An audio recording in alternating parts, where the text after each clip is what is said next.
Claude Lévy, bonjour, Boker Tov. Boker Tov, Daniel. Merci d'être avec nous ce matin sur Studio Qualita. Je rappelle à nos auditeurs que vous êtes, on va dire, le lien entre la France et la municipalité d'Aco depuis de nombreuses années, et que vous êtes conseiller consulaire également et responsable, on va dire, des jumelages entre la ville d'Aco et de Saint-Jean-d'Acre et de plusieurs villes de France. On va en parler peut-être un peu dans quelques instants, mais je voudrais vous demander pourquoi il y a tant d'annonces ce matin et ces derniers jours dans la presse israélienne sur, on va dire, une réunion du gouvernement aujourd'hui qui doit débattre du statut de votre ville. De quoi s'agit-il? Expliquez-nous. Aujourd'hui, il y a la commission interministérielle législative qui se réunit pour discuter, entre autres, d'une proposition de loi visant à rétablir l'égalité de traitement sur les avantages fiscaux attribués aux habitants des villes d'Aco et de Naharia. C'est ça le problème. Pourquoi? De quoi s'agit-il? Voilà. Il s'agit de mettre fin à une discrimination fiscale entre les deux villes proches de la frontière libanaise et dont les habitants sont traités différemment en ce qui concerne les avantages fiscaux. C'est-à-dire que Naharia bénéficie d'un statut particulier? Alors, normalement, les deux villes, à l'issue de la seconde guerre du Liban, en 2006, bénéficiaient du même statut concernant les avantages fiscaux pour les habitants des deux villes. Mais au fil du temps, le gouvernement a largement raboté cette réduction fiscale pour les habitants d'Aco et a créé ainsi une différence de près de 5% entre les habitants d'Aco et les habitants de Naharia. Quelle est la conséquence? La conséquence, c'est que pour les classes moyennes qui habitent la ville d'Aco, ils sont tentés de partir à Naharia, acheter un appartement là-bas et payer leur crédit immobilier avec la réduction fiscale qui est plus importante. Et donc, ça défavorise la ville d'Aco par rapport à la ville de Naharia, qui voit la ville d'Aco voit ses habitants les plus aisés, disons, partir à Naharia. Voilà. Alors comment alors pour éviter ce genre de déplacement, eh bien, il faut que le gouvernement vote aujourd'hui, la commission interministérielle des lois vote aujourd'hui une loi qui rétablit, on va dire, les mêmes critères pour la ville de Naharia et celle d'Aco. Exactement. Il faut rétablir une égalité qui existait depuis quelques années et qui avait mis la ville d'Aco à égalité avec la ville de Naharia. Et on n'avait plus cet exil des classes moyennes d'Aco vers la ville de Naharia. Et Benjamin Netanyahou s'est engagé par une lettre du 29 juillet 2019 adressée au maire d'Aco, Shimon Lankri, de rétablir cette égalité. Et Benny Gantz, qui était venu pendant la campagne électorale à Aco, s'était engagé aussi à soutenir cette proposition de loi pour rétablir l'égalité entre les deux villes. Voilà. Alors, cela nous permet de parler un peu de la vie de votre vie, de la vie dans la ville d'Aco. C'est-à-dire, lorsque cette mesure a été prise, donc il y a apparemment une douzaine d'années, c'était justement pour essayer d'attirer les gens à venir à Aco, s'installer à Aco? Non, cette discrimination existait bien avant la seconde guerre du Liban. Et on avait constaté justement que toute la population aisée d'Aco se dirigeait vers Naharia. Et quand le maire d'Aco, Shimon Lankri, a été élu en 2003, en fin 2003, il a voulu justement cette égalité de traitement entre les habitants des deux villes. Et il a commencé à militer pour ça. Et la seconde guerre du Liban en 2006 a montré que toutes les villes de la région étaient à égalité par rapport à la guerre. Notamment les dégâts et les victimes durant la seconde guerre du Liban ont été aussi importants à Aco qu'à Naharia. Donc il était urgent de traiter à égalité toutes les villes frontières. C'est ce qui a été fait après la guerre après la seconde guerre du Liban, voilà. Mais ça s'est érodé au fil des ans, à nouveau. Voilà, ça s'est érodé au cours des années. Alors, c'est l'occasion de parler un peu d'ACO. Vous êtes, on va dire, la personnalité, on va dire, la plus connue dans la communauté francophone d'ACO. Combien y a-t-il beaucoup de Olim Hadashim ou de Olim qui se sont installés dans la ville ces dernières années? Alors, depuis 2008, oui. J'avais été nommé projecteur pour l'Aliyah des Français. J'ai travaillé pendant 2 ans à cette Aliyah des Français sur la ville d'Akko. Ok. Et on a réussi à faire venir 15 familles au bout d'1 an et demi. Et au moment où le programme partait sur de bonnes bases, il a été supprimé. Il a été supprimé par le Misrad Aklita. Ok, c'était le programme, c'était l'Aliyat Group qui avait été institué par la ministre Tzipi Livni et qui a donc bénéficié à la ville d'Akko pendant 2 ans à peu près. Oui.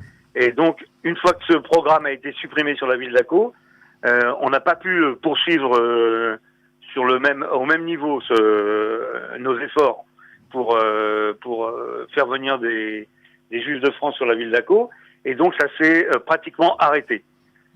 C'est dommage parce que au même moment, il y a eu le même effort qui a été fait pour les Juifs de l'ex-URSS. Oui. On était arrivé au bout de 2 ans au même niveau, c'est-à-dire entre 15 et 20 familles qui arrivaient de l'ex-URSS, et pour l'ex-URSS, le programme a continué. Oui. Et on voit aujourd'hui la différence, c'est qu'aujourd'hui, il y a environ 150 familles par an qui arrivent de l'ex-URSS à Akko. Donc, si on avait pu continuer ce programme, je pense qu'on aurait peut-être pas eu la même réussite, mais on aurait eu beaucoup plus d'Olim Hadashim qui seraient arrivés de France, qui seraient arrivés sur la ville d'Akko. Alors, si vous deviez, on va dire, faire la promotion d'Akko devant des candidats à l'Aliyah, parce que puisqu'on parle ces dernières semaines d'une augmentation de l'Aliyah, peut-être que certains pourraient être intéressés par la ville d'Akko. Qu'est-ce que vous diriez? Eh bien, ce que je dirais, c'est que depuis que le maire d'Akko, Shimon Lancré, a été élu, en 2003, il a complètement transformé la ville.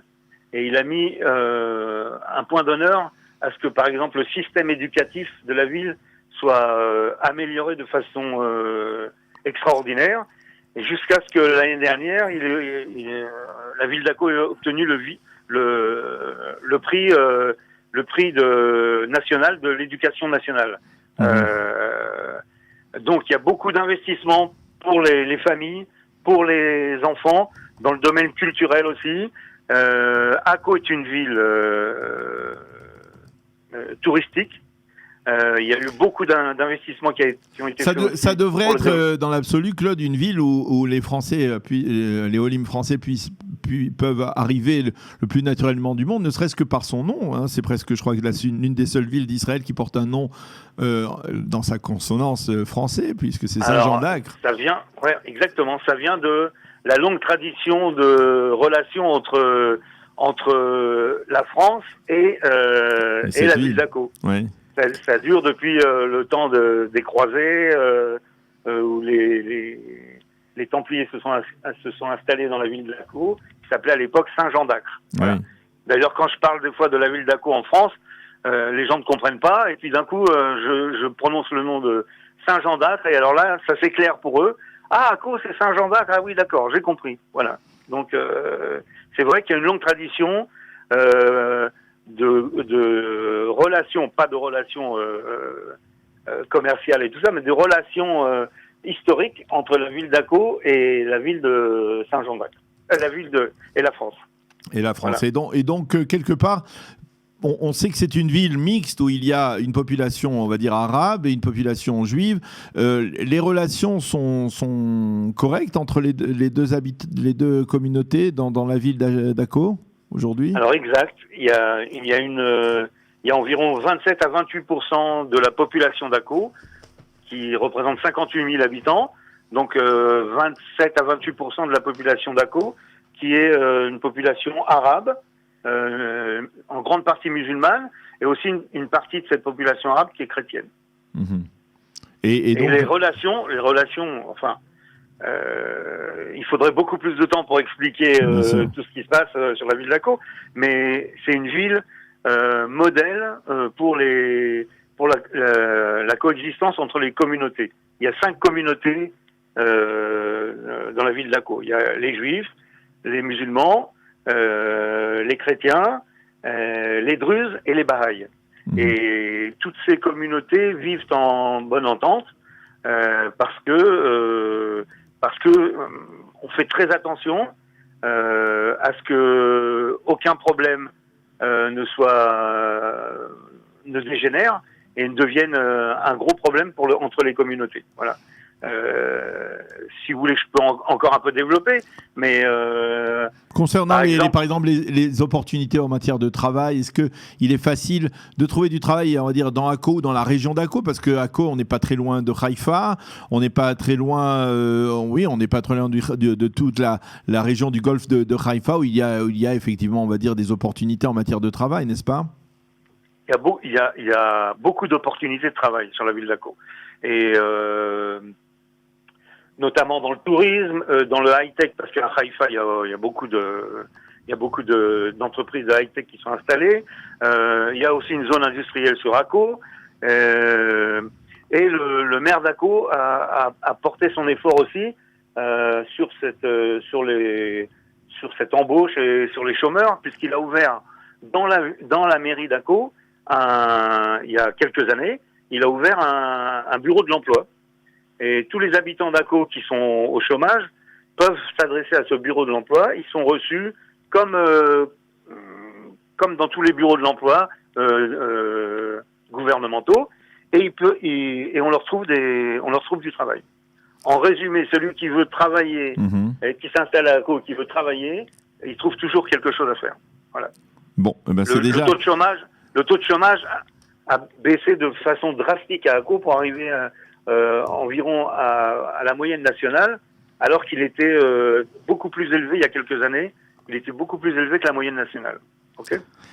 Eh bien, c'est très intéressant tout cela. On a peut-être l'occasion, ça se donne envie d'en parler un peu plus de manière détaillée avec vous. Si, eh bien, on peut fixer un rendez-vous pour vous recevoir ici dans notre studio à Jérusalem ou même peut-être à Tel Aviv.